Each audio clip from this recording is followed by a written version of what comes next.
Hi everyone, this is Dave from Geekanoids and this is my fourth video this evening bringing you news about Apple's new iPad tablet device. Now this is going to be my last video for this evening, but please do check back on my channel that's at youtube.com/Geekanoids tomorrow for yet more coverage and more details about the Apple iPad.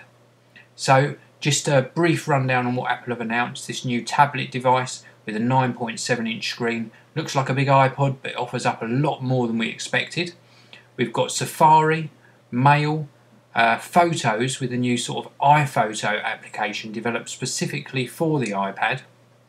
We've also got video, and that includes HD movies and TV shows on the wonderfully colourful IPS screen.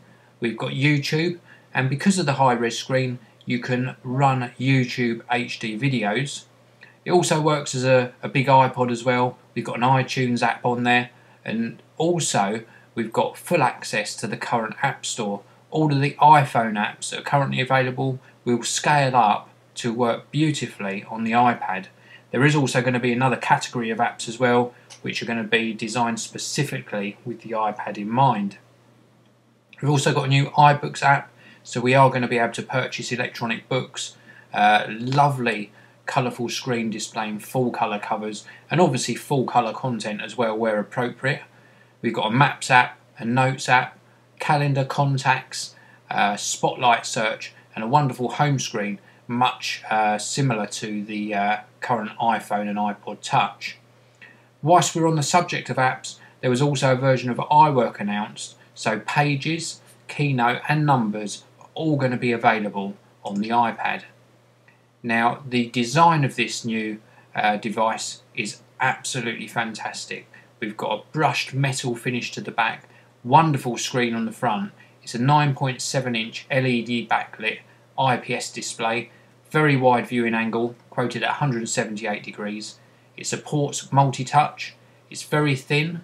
Now the screen's 9.7 inches, but the thickness of the device is just 0.5 inches and it weighs in at just 1.5 pounds. 10 hours of battery life, and then there's going to be two versions available. You can get one with just wireless in it, so one with just Wi-Fi connectivity, so you can use it around the home, or when you've got a free Wi-Fi hotspot and you're out and about, then you can connect up to that. There's also going to be a second version available, which is going to have both Wi-Fi and 3G connectivity. So there's going to be a tiny little SIM card in the device. In America, AT&T have taken up the service contract on it, so you're going to be able to get fast data speeds whilst you're out and about. Performance of the device, again, Apple have designed their own chip. It's a 1 GHz A4 chip, and there are going to be three different versions available for different storage capacities: a 16 gig, a 32 gig and a 64 gigabyte version. Connectivity, as well as obviously the Wi-Fi and the 3G. If you want to synchronise the device, there's the same 30-pin dock connector that's on the current iPods and the iPhone. Audio, there's a built-in speaker, but also a headphone jack as well. And there's also going to be a range of accessories for the iPad. There's going to be a keyboard that you can connect up to the device. There's going to be a little docking station, so you can actually dock the iPad in the device and then use it like a little mini computer.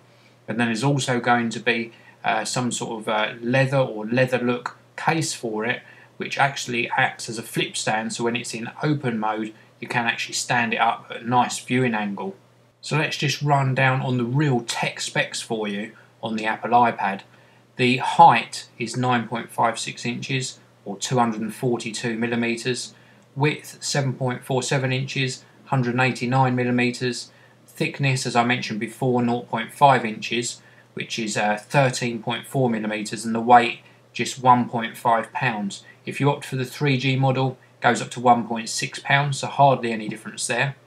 The display, 9.7 inches, resolution is 1024 by 768, so it's capable of displaying natively 720p video. 132 pixels per inch, so reasonable pixel density on there. It's fingerprint resistant oleophobic coating like on the iPhone, and the support for display of multiple languages and characters simultaneously. Now the only thing that hasn't been mentioned yet is whether this will be able to run background applications. I'm hoping that Apple will make that more clear in the very near future. Connectivity, Wi-Fi and 3G, or just Wi-Fi, also USB via that 30-pin dot connector. Capacities, 16 gig, 32 gig or 64 gigabytes. 1 GHz processor in it, designed by Apple. There's an accelerometer, ambient light sensor, good audio support, TV and video support for up to 576p via an AV cable. So that's interesting. There's going to be some sort of AV capability for outputting video. H.264 video up to 720p 30 frames per second. Mail app on there with attachment support, multiple languages, battery power 25 watt hour rechargeable lithium ion battery, which will give you 10 hours of surfing on the web, watching video or listening to music, and up to a month of standby time. Input and output connectors, you've got that dot connector, 3.5mm headphone jack, built-in speaker, microphone as well, and it's just become apparent that there is a SIM card tray, so that SIM card isn't actually embedded into the device, so you can gain access to the SIM card like you can on the iPhone. So if you wanted to buy the SIM-free version and not sign up to a contract with AT&T and you've got your own provider, then you could do that too. It will work with a Mac or Windows, and availability, this is a bit of disappointment really for UK users. There's been no announcement about availability in the UK, but in America you're going to have to wait 60 days, so you're looking at end of March for the Wi-Fi version, and 90 days, so end of April for the Wi-Fi plus 3G version. 16 gigabytes is going to cost you $499, $599 or $699 for a 16 gig, 32 gig or 64 gigabyte version with just Wi-Fi. If you want the Wi-Fi plus 3G version, then it's an extra $130 on top of that. So for a 16 gig top of the range iPad, it's going to cost you $629, 32 gig $729, 64 gig $829, and as I say, you're looking at about a 60 to 90 day wait before you can purchase the iPad, and by then there'll be a lot of apps in place, a lot more details that I can bring you. But for now, that's it from me. Please do check back on the Geekanoids channel tomorrow for yet more details as they become available on Apple's new iPad announcement.